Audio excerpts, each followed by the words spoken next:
seconds. Step back move for the win. Got it. 2.1 left. 106, 105. Raptors lead. Sick. What? I hate to bring it up, but does it kind of remind you of Sidney Crosby in the Olympics, the gold medal winning game? The guy really doesn't do anything all the game, and a lot of people criticize him throughout. Oh, yeah, all of a sudden, the game-winning goal, all is forgotten. That's kind of what went down with Chris Bosh last night. That's Bosh exactly capped what we off were a thinking. terrible night. Only 2 free throws all game, 6 for 19. It looked at times like he was completely disinterested. Then he hits a game winner, and everything's all good. If you ask Bosh and the Suns' Mike Ganter did, the winning bucket was a given, saying this: we're at the point now where every shot is a big shot. I shot it with confidence. There wasn't a doubt in my mind. It wasn't going in. So done. Game winner, you know, and all the excuses are out the window. Have we changed our minds on Chris Bosh and his attitude towards his franchise and whether or not he's the player the team should build around, Rowan? I mean, for me, when you look at this, you want an all-star guy to be able to make the difference in games. I mean, it doesn't matter what you shot, 6 for 19. It could have been 6 for 29. I mean, but what you do want to see in a guy like that is that he can do his Clark Kent, come out of that phone booth with the cape on, right, and make a difference and be a different man at the end of the game in those moments. And for me, I was surprised with the selection, that it was a step-back jump shot, because he had success going to the rack. I thought he was at least going to go in there, get a foul at the very, very least.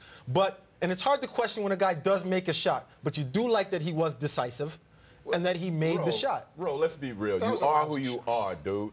If you shot 6 for 19 and you shot 2 free throws, you're not going to the saucepan with conviction. And you're not doing it down the stretch. They're not going to blow the they're not going to blow the whistle if you only shot 2 free throws and you're the franchise guy. So he took the shot that he was supposed to take. The Raptors are a jump shooting team. He took the shot that he said he felt totally confident with. The problem is the stats aren't saying it. The stats are saying that he's in the top 5 in the league in terms of free throws taken this year. The stats do say that. He's bulked up this year. You got to give credit where credit is due. All I'm doing is talking about this game, bro. All I'm doing is talking about the stats that exist. This is should be talking big picture, right? Well, and that's the bigger issue. But we talk big picture. Well, are the Raptors, we've talked about this on this show several times. Are the Raptors going to, you know, when they had the little winning streak, I said, I'm not convinced. And you see why.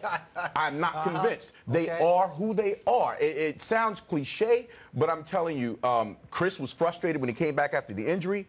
He said, all we have to do is step up and make plays. Whether he looked disinterested or not, he made the play.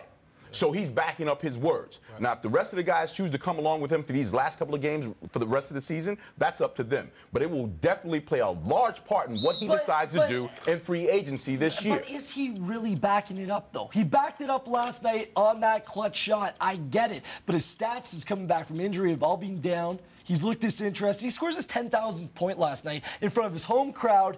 Doesn't even acknowledge the fans. I don't know if I'm reading into it too much, man. You're making him dance in Vince Carter water, dude.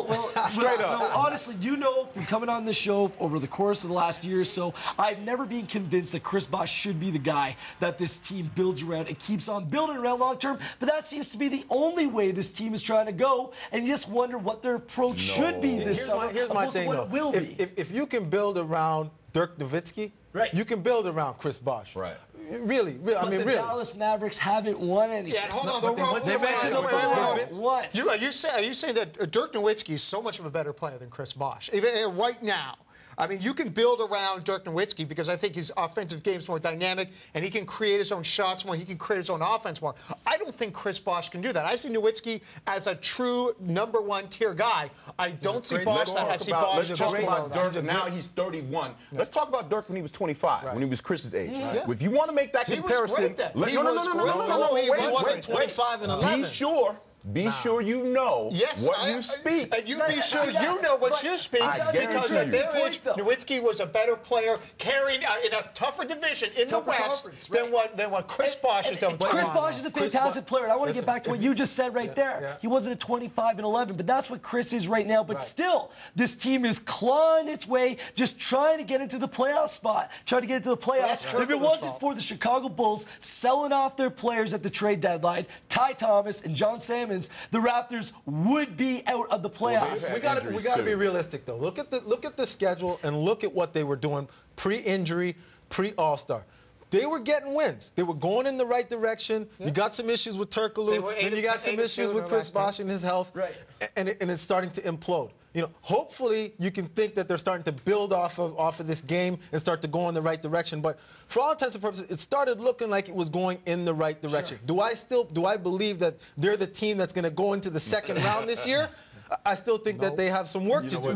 We got to take a break, but it's always a case of one step forward, two steps back with this organization. Is pretty much very tiresome at this point. We got to take a break. After the break, does a Dwight Trump LeBron come playoff time? I'm feeling a little magic there, Will. Are you? Please. And the Bills desperately need a quarterback. Why not Vic? Consider out. Coming up next.